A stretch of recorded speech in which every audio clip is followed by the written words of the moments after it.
Please stand clear of the doors. Por favor, manténganse alejado de las puertas. And now, ladies and gentlemen, we're entering the vacation kingdom of the world. Today, you'll be seeing what we call Phase 1, which stretches more than 3 miles east to west and 2 miles north to south. But that's just the beginning. We have many exciting plans for the future.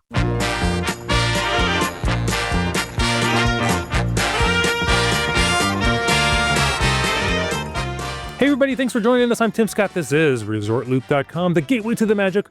We got some big news happening. I thought we'd talk about that today. Although I want to go into a little bit of a story. I want to go into a little bit of a Disney special that aired, in 1981. It was a 10th year anniversary special for Walt Disney World. One of the best, cheesiest Disney specials ever made. Granted, Disney specials are always cheesy. This one had a star-studded cast, actually great musical numbers. It's had several storylines in it. It's better than most of the Disney specials that have been out since then. I mean, they're all kind of corny, but if you embrace the corniness of it and just enjoy it, and all the scenery, and this 10th anniversary show is such a time capsule. If you go back and you watch it, and I've only watched it a few times, by few, I mean 3-4 times, but you're like, Tim, how can you remember something that you've only seen 2 or 3 times, maybe 4 times? Well, one, it's on YouTube now. Back in the day when it came out, during the 10-year anniversary in 1981, I recorded it on an audio tape. We did not have a video recorder yet, and our video recorder that we did have was a Betamax. When we got it, but we didn't get it I think we actually got it like 2 months after this special aired, which is about timing if you're familiar with Tim Scott, how timing works in his life. But I had an audio tape of it that I would listen to constantly. I would listen to it, maybe on the way to Florida in the car with in the Walkman type situation, or I would actually listen to it getting ready to go to a trip for a couple weeks, leading up to it. Star-studded cast, but let's go into the cast right now. It had Disney legend Dean Jones, fantastic. A little Ricky Schroeder, a little Dana Plato. Eileen Brennan, you might remember her from Private Benjamin. Michelle Lee, I think she did a lot of TV stuff. I know her when I see her. I know I've seen her on The Love Boat, but I guess who hasn't been on The Love Boat? Did I say John Schneider from The Dukes of Hazzard? This had a cast that it was just lots of fun to watch. And it had a very young Michael Keaton. Now this is young Michael Keaton. This was before Johnny Dangerously, before Mr. Mom, and before Night Shift. So young guy's movie career, I don't think it started much before then. I kind of looked at IMDb. It looked like lots of TV shows that might have been one-offs or things I wasn't too familiar with. But, let's see here. Let's go back. I guess he was on the Tony Randall Show, maybe Maude. Oh, this looks like Mary Hartman. No, I'm not stuttering. But this was a fantastic show. What's it have to do with today? Let's get into it. Now, the show, it's a time capsule. I suggest it's on YouTube. Go watch it. It'll be worth your time. I think it was maybe 15 minutes because they had the commercials edited out of it. But you're going to see a lot of green space in front of Cinderella's castle. You're going to see the original fantastic carpet from the Grand Canyon Concourse of the Contemporary Resort. This was before the Grand Floridian was there. This was before John Stamos was playing the bongos in front with the Beach Boys. It was before all the Epcot resorts. It was before Epcot. Epcot, remember, opened October 1st of 1982, so on the 11-year mark, at the conclusion of the 10th anniversary, they were opening Epcot. So this is like old school Disney where you had one park to go to, which had, if you went for a week, you had plenty of time to do the Magic Kingdom, go to Fort Wilderness, go to River Country. River Country's in there, you see that a little bit. Great special, suggest watching. Anyway, so during this show, the family's going down. They're going down from Evansville, Indiana. They're going down to a Disney trip. Who greets them at the Contemporary Resort? Because if you're going down in 1971 on a Disney special, the flagship resort would probably be the Contemporary. They rolled a red carpet up front, and who comes out to this family from Evansville, Indiana, who Dean Jones is the father of, but Michael Keaton. That's right, he's the bellhop. He takes the luggage. They start setting the stage for the show. You meet the whole family. It's a great time. Now, I'm not going to go through describing the whole show. However, through the show, they keep running into Michael Keaton, who's known as Kevin in the show. Now, they'll run into, I'm not going to go into mentioning everything that happened in the show because it's more entertaining if you watch it. But they keep running into Michael throughout the this 1 hour special.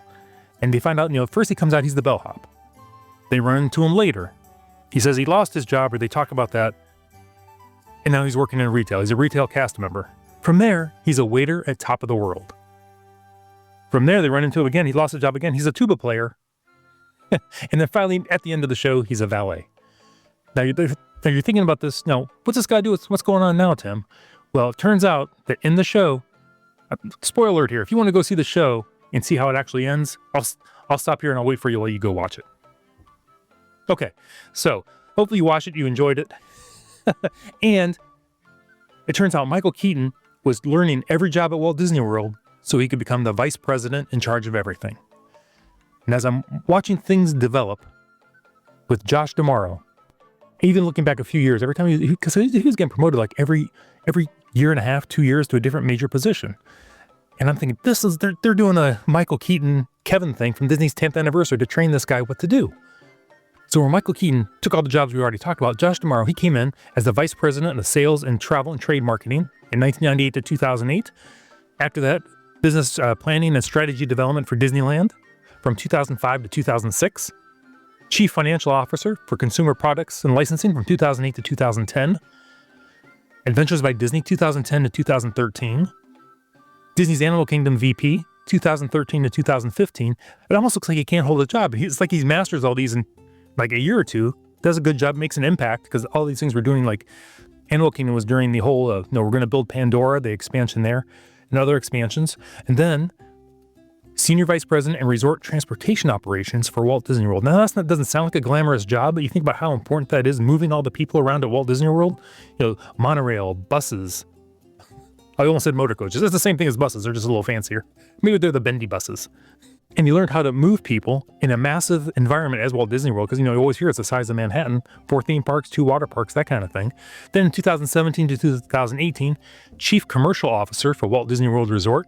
Had to do a little quick Google on this one.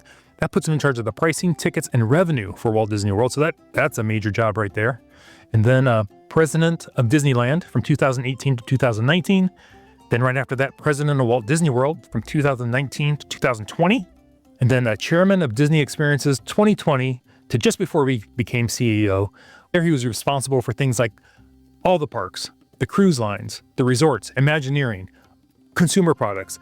So you can see they were actually grooming him, kind of like they were grooming Michael Keaton in the Walt Disney World 10th anniversary special. And then on top of all that, if you've paid any attention to any kind of social media, and I almost don't even care what the platform is, everybody has a great story about Josh D'Amaro in the parks, whether it's Disneyland, anywhere in Walt Disney World. A lot of people have run into him. Friends of the show have had their picture taken with Josh D'Amaro. So this is a guy who loves the parks. It seems like he really loves all the visitors that go to the parks. Takes time to answer questions, talk to people, and he always looks joyous. I hope that's the case. I don't think you can be that long in this company or any company if you're not happy there and going to make a big impact. So I think if you watch the Walt Disney World 10th anniversary special and you take a look at Josh D'Amaro's resume, you're going to kind of see where they kind of mashed up. That's kind of like how I think maybe Disney likes to groom their people and promote from within. Now, I will say, I didn't know a whole lot about Dana Walden. I think she would probably do a great job, and I'll get on that real quick. I don't know enough about her to talk to her about any length of time, but I can say she came from 20th Century Fox, is well respected in the media world. And if you recall, when Bob Iger came into the company, he was only with the company a short time before he became CEO because he came from the ABC side of things. So when I look at that, her career is kind of paralleling Iger, coming from another place, coming into Disney. So I'm very happy Josh got the job with that long Disney history, and we know he's a Parks fan, and I always feel better if we have a good, strong Parks guy fronting the Walt Disney Company. Now, I will say, this reminded me of another story. I just want to go into this. If you're familiar with the name George Kalogridis, he was a longtime Disney executive. He got his start in 1971 at Walt Disney World, bussing tables and being a waiter at the Contemporary Resort. He worked his way up to become the president of the Walt Disney World Resort and then eventually an executive for Disney Parks. And this is a guy who started off bussing tables and waiting tables at the Contemporary Resort. If you're an old-time Disney guy, Walt Disney World guy, he might have bussed your table or served you at the Contemporary Resort.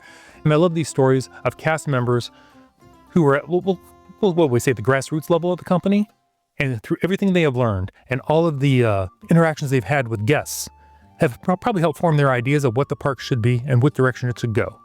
So So excited about this. I'm excited Dana Walden's the number 2. I'm really excited Josh is the CEO. And I will say, who knew when I was a young buck back in 1981, 82, that a cassette recording of a TV show would come in handy here in 2026. And I even know where that cassette is. I'm going to grab it, get a picture of it, and I'll put it in the show notes or on the website, ResortLoop.com. I don't even know if it has the name on it. I just remember what it looks like. But I will say the first time I rewatched the Walt Disney World 10th anniversary special on YouTube, just a couple years ago, because I didn't even think to search for it until I came across that cassette. I remembered so many scenes.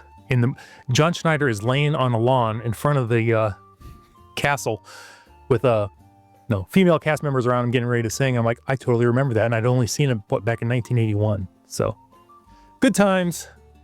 Good times. Another side tangent for fear of oversharing. The special was sponsored by Kraft. In the TV guide at the time, I might have the TV guide somewhere. I'm not sure about that one, but there was a banana bread recipe in it that I used for years. It was a big thing in the TV guide too. It was like a whole little center section, had like a few different recipes in there. It was good times, and for some reason they all were centered around Kraft products. So I guess Disney and sponsors, who knew that would be a thing down the road? I think this post-Iger regime is going to do very well. Something tells me with the Bob Chapek era that Iger told him, here's what you're going to do. All these people know what they're doing. Just keep the course. We're going to do fine. We'll be great. And then he got in there. I was like, nope. I've been having this idea in my mind for a long time, and he did a bunch of crazy Ivans out there. So if you ever saw, was it Crimson Tide? I think that's where the crazy Ivans came from. It's a sudden turn. Didn't make any sense. But I'm expecting this year's D23, the big one in the what's it, summer, fall coming out. The next one in Anaheim. I think we're going to see some amazing announcements, because these are going to be the ones under Josh D'Amaro, Dana Walden regime. Because we got the next 5 years already charted out from Bob Iger. And there's going to be other stuff coming after that. I can't wait. I honestly can't wait to see what's going to be announced. So that's all I got. I wanted to make sure I got this one out before before something happened and it wouldn't make any sense. Anyway, I've been wanting to talk about this Walt Disney World 10th anniversary special for a long time. Like I said, good watch. Give it a try. It parallels Josh D'Amaro, in my opinion. If you happen to watch it or scan through it, the Gatlin brothers are in it. They actually perform songs. Did I say Eileen Brennan? It was actually a good cast. For back in the day, it was like a Love Boat Plus episode. I wonder how many of those people are on the Love Boat. Hang on a second. I'm going to do a quick search. Breaking news. I just did a couple searches online. Michael Keaton, not on the Love Boat. On the Love Boat. Dean Jones, Eileen Brennan, Michelle Lee, Ricky Schroeder. I couldn't find Dana Plato on there, I don't think. Did I find Dana Plato? Was she on there? No, Dana Plato was not on the Love Boat according to what I found, although I feel like I saw her on there. But crazy. So it was a pretty decent cast for back in the day. I don't know where the show left it off. I'm just going to wrap it up right here because we got other shows to do, but I want to get the CEO one out while it was kind of fresh before he became a Disney legend. Everybody, thanks for joining us. This has been Tim Scott, ResortLoop.com, the gateway to the magic. You can find everything over at ResortLoop.com. We're on Facebook. Our Facebook group over there is Looper Nation Live. Everybody, you've been listening to the gateway to the magic. We'll see you, everybody.